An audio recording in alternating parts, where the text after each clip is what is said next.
Salut à tous les amis, j'espère que ça va et que vous avez la forme. Bon c'est la première fois que je vous retrouve pour un vlog sur cette chaîne. Au début d'ailleurs je voulais même pas faire de chaîne YouTube. Je voulais mettre mes podcasts seulement sur SoundCloud, sur Spotify, sur Apple Podcast. Et on m'a dit mais fais une chaîne YouTube, fais une chaîne YouTube. Tout le monde fait une chaîne YouTube. Donc je l'ai fait et aujourd'hui on est plus de 800 sur la chaîne.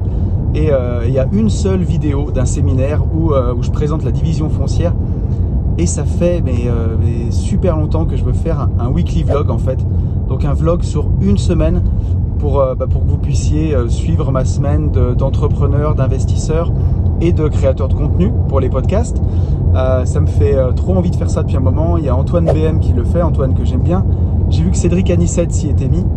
Et quelle plus belle semaine pour commencer ça qu'une semaine où on part à Malaga. Et en effet, tout à l'heure, je pars à Malaga avec mon pote Mika, qui a l'Instagram Objectif Vivre Libre. Et voilà, on s'est battu, Mika et moi, pendant des années et des années pour atteindre notre liberté. Et aujourd'hui, c'est ce qu'on va faire. On va en profiter. On part 4 jours tous les deux. Donc on va aussi en profiter pour créer du contenu, pour bosser aussi sur nos affaires, mais pour visiter et prendre du bon temps. Et donc ça va être un plaisir de vous faire partager ça. J'espère que ça vous plaira. C'est le premier, soyez indulgents. J'espère que ça vous plaira. Et puis, bonne vidéo.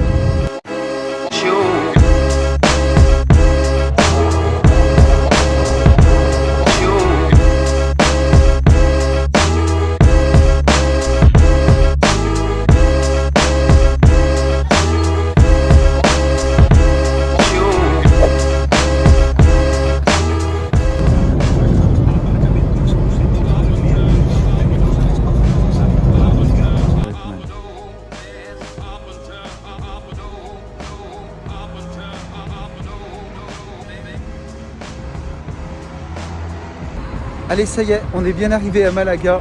On garde bien son masque parce que ici, il est aussi obligatoire. Et là, c'est mission resto. Ça va, Mika? Ça va. Bon, ça fait plaisir. Allez, ça y est, première matinée à Malaga. Hier, on a mangé des tapas. Bon, j'ai pas pu filmer, j'avais plus de batterie. Mais on a passé une super bonne soirée. Ce matin, il pleut, il fait même vraiment très très moche. J'ai Mika qui est au téléphone, je suis en train de lui préparer un petit déjeuner, si ça c'est pas gentil. Et là on a vraiment un super appart, on est vraiment bien, je vais vous montrer ça. C'est vraiment super joli. Et je pense que ce matin on va bosser du coup parce que voilà, il n'y aura pas le choix. Et on va aller visiter cet après-midi, normalement la pluie s'arrête. Bon quand il pleut, on en profite pour bosser, si c'est pas malheureux. Donc là je suis en train de travailler sur les plans de l'immeuble qu'on va construire en début d'année prochaine. Donc un immeuble de 3 logements. On aura 2 T3 là, ici, et un T2 là. Ça se présente comme ça, avec le parking ici, là, la petite allée et les accès au logement. Et avec le plan détaillé de chaque appartement. Donc les T3, ils sont en duplex. Et le T2, il est en rez-de-chaussée avec chacun son petit jardin depuis le Covid. On prévoit toujours des jardins sur les immeubles, puisque si on les revend à la découpe un peu plus tard, c'est vraiment toujours super intéressant.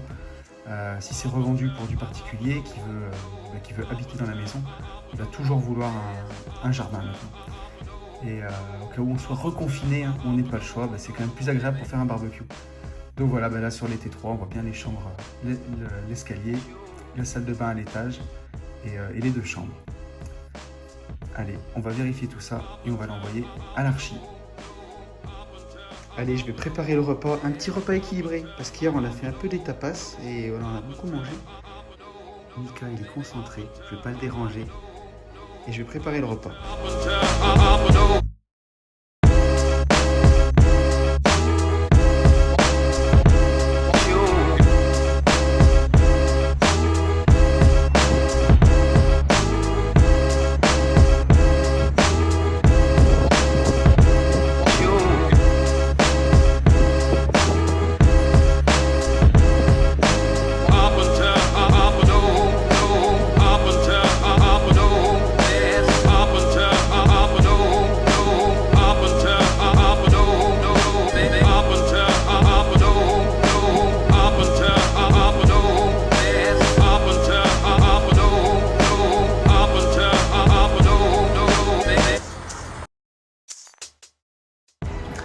Allez, et on va finir la journée par un petit verre en terrasse. Bon, c'est pas mal quand même.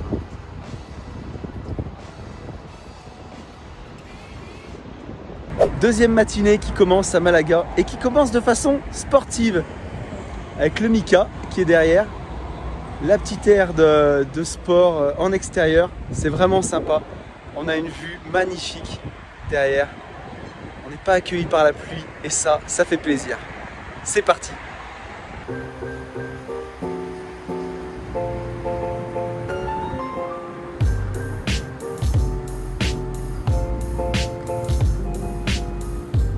Je vous avais pas encore fait faire le tour du propriétaire, l'appartement qu'on a loué.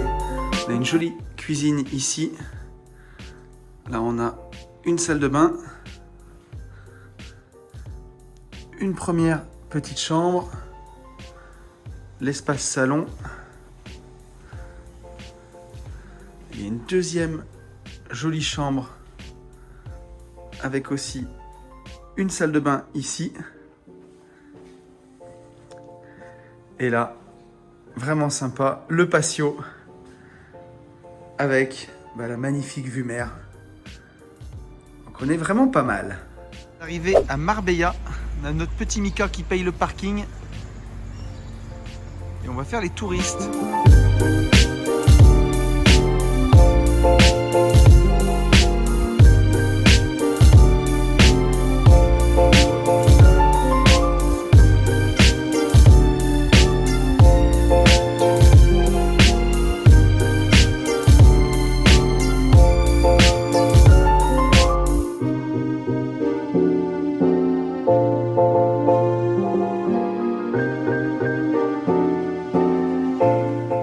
Sur le retour de Marbella, avec Mika, on s'est arrêté visiter un château en hommage à Christophe Colomb. Et il y a des jardins qui sont magnifiques et on va en profiter pour répondre à une petite question Instagram. Une question de Charlie qui nous demande comment arriver à supprimer dans son cerveau, dans sa tête, toutes les barrières qui nous empêchent dans la peur de faire un mauvais choix en fait. Qu'est-ce que t'en penses, mon petit Mika, de ça? Qu'est-ce que j'en pense? Je dirais que je pense que si tu es formé correctement, peu importe le sujet, si par exemple c'est d'investir dans l'immobilier, si tu es bien formé, logiquement tu auras toujours des peurs, c'est normal. Mais si tu es bien formé et que tu t'entoures aussi de personnes qui ont déjà réalisé ce genre de choses, normalement ta peur elle va être maîtrisée. Ouais, donc pour toi c'est de se former qui va progressivement, au fur et à mesure, éliminer toutes les peurs qu'on peut avoir. Oui, je pense que c'est ça.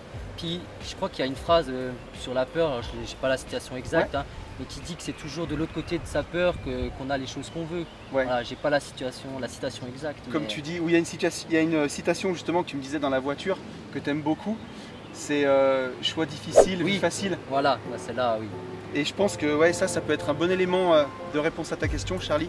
C'est que tous les choix qui vont te permettre d'avoir une vie facile, c'est justement des choix difficiles. Et c'est pour ça que tu as peur que ce soit un mauvais choix, parce que c'est un choix difficile à prendre, comme d'investir dans l'immobilier. Ça fait 2 jours qu'on est tous les deux, on a beaucoup parlé d'IMO, de prendre des crédits, forcément que ça fait peur. Mais moi j'avais encore une autre réflexion là derrière, c'est qu'est-ce que c'est qu'un mauvais choix au final? Alors c'est un peu philosophique, sans partir dans n'importe quoi, mais peut-être qu'au départ tu vas faire un choix d'acheter un appartement. Ce sera peut-être pas le meilleur choix de ta vie parce que peut-être que tu n'auras pas tout vu, peut-être qu'il ne sera pas rentable, peut-être que finalement il y aura beaucoup plus de travaux. Mais au final, ce choix-là, il t'aura fait investir dans l'immobilier, tu auras commencé à capitaliser, ça t'aura peut-être malgré tout donné le goût de l'IMO et tu vas peut-être faire un deuxième ou un troisième ou un quatrième investissement derrière et ainsi de suite jusqu'à devenir indépendant financièrement et c'est tout le mal qu'on te souhaite. Et justement, peut-être que ce premier investissement au départ, pour toi, c'est un mauvais choix. Mais au final, si on regarde le tableau complet, ce sera un très bon choix. Je peux prendre mon exemple, mon tout premier investissement, c'était vraiment pas un bon choix. Si j'avais dû l'analyser dans les quelques mois qui ont suivi mon achat, c'était clairement pas un bon choix. Mais des années après, et quand je vois tout ce que j'ai réussi à faire, c'est le premier investissement qui m'a donné le goût de l'IMO et qui fait que j'ai réalisé tout ce que j'ai pu réaliser derrière. Donc au final, ce mauvais choix, c'était pas un si mauvais choix que ça. Qu'est-ce que tu en penses? Oui, non, mais je suis tout à fait d'accord. De toute façon, après, comme je disais tout à l'heure, les peurs, il y en aura toujours. Et si tu es bien formé, si tu as pris tout ce qu'il fallait pour comprendre le sujet, en fait, à un moment il n'a pas trop de soucis et comme tu l'expliquais, même si ça peut être un mauvais choix à un moment, mais en fait tu vas prendre de l'expérience quoi qu'il arrive de ce mauvais choix qui peut-être des années plus tard, comme ce que tu expliquais sur ton expérience de ton premier appartement, en fin de compte n'était pas un si mauvais choix parce que c'est ce qui te permet d'avancer Voilà. Je pense qu'il faut passer à l'action et puis Et foncer en visite. et foncer en visite, ouais, j'ai même pas pensé. Voilà Charlie, j'espère que ça répondra à ta question et merci à toi. Salut.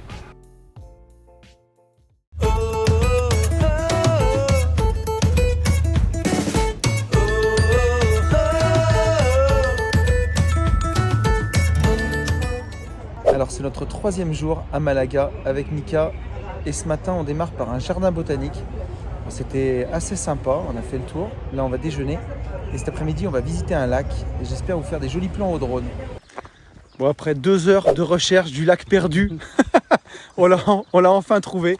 On va essayer de filmer ça au drone et de faire quelque chose de propre. Je pense que ça va être joli.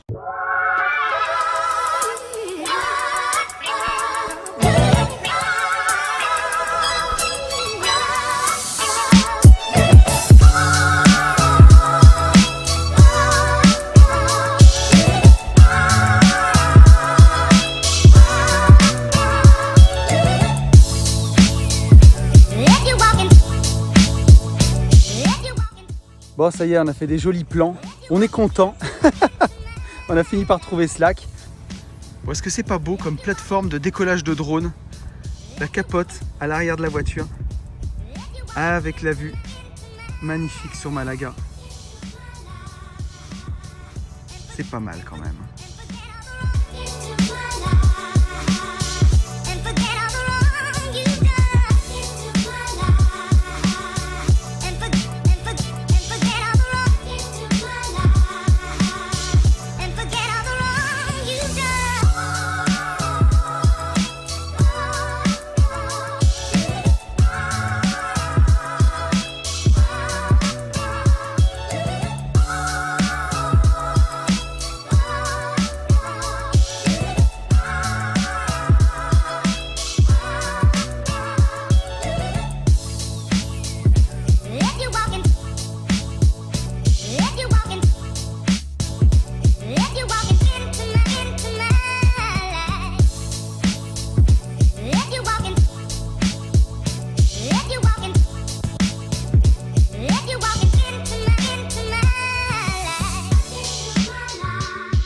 Bon, on va profiter de l'apéro pour répondre à une question. Et on a une question de Nicolas. Nico qui m'a posé une question sur Instagram et qui me demandait quel était le meilleur moment pour arbitrer ses biens. Qu'est-ce que t'en penses, Mika? À quel moment on arbitre?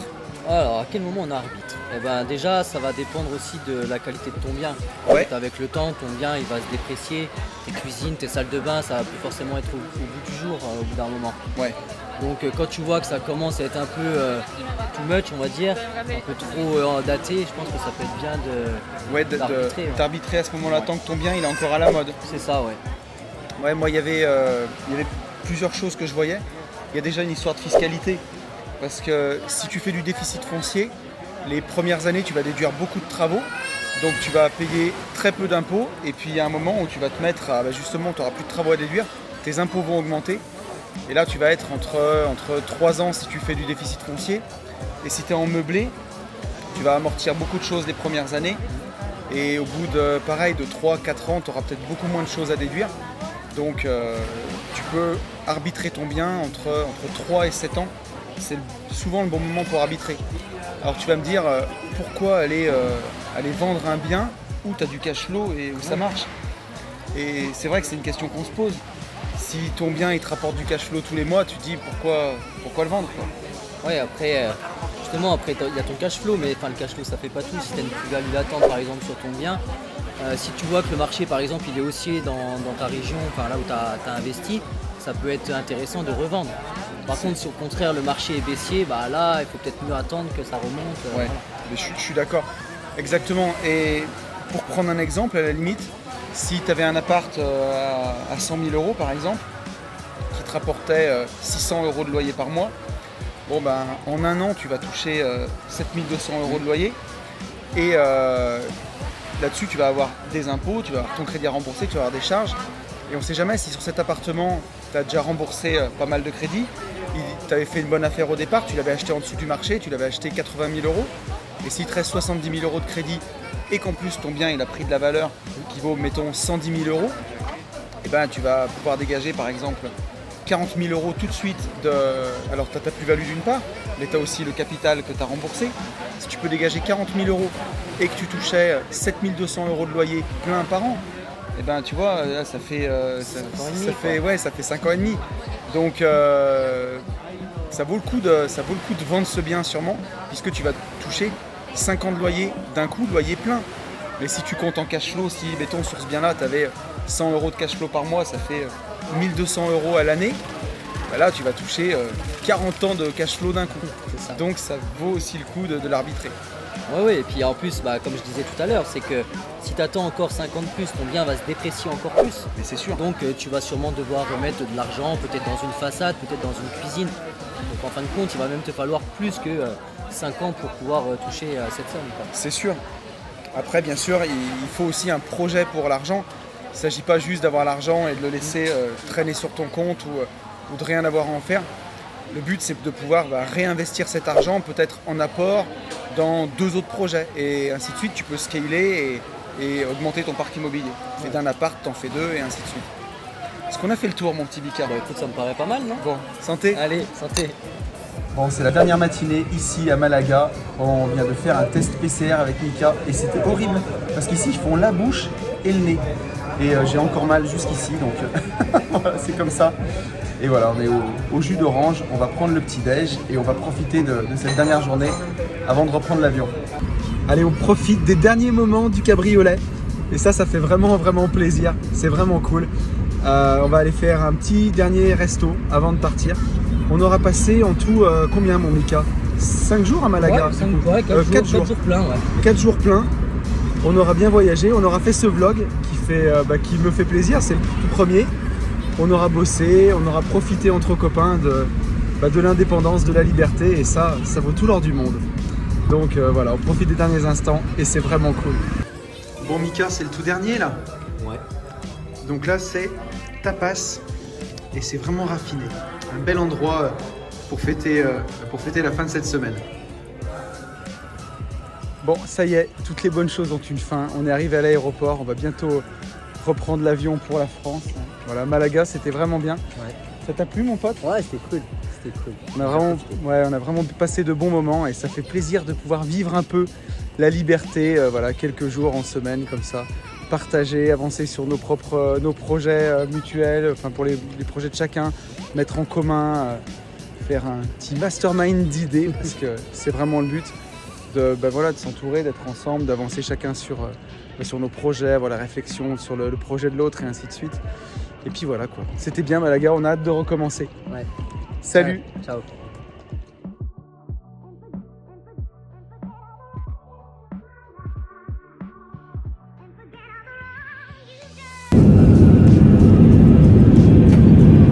C'est trop beau, Mika.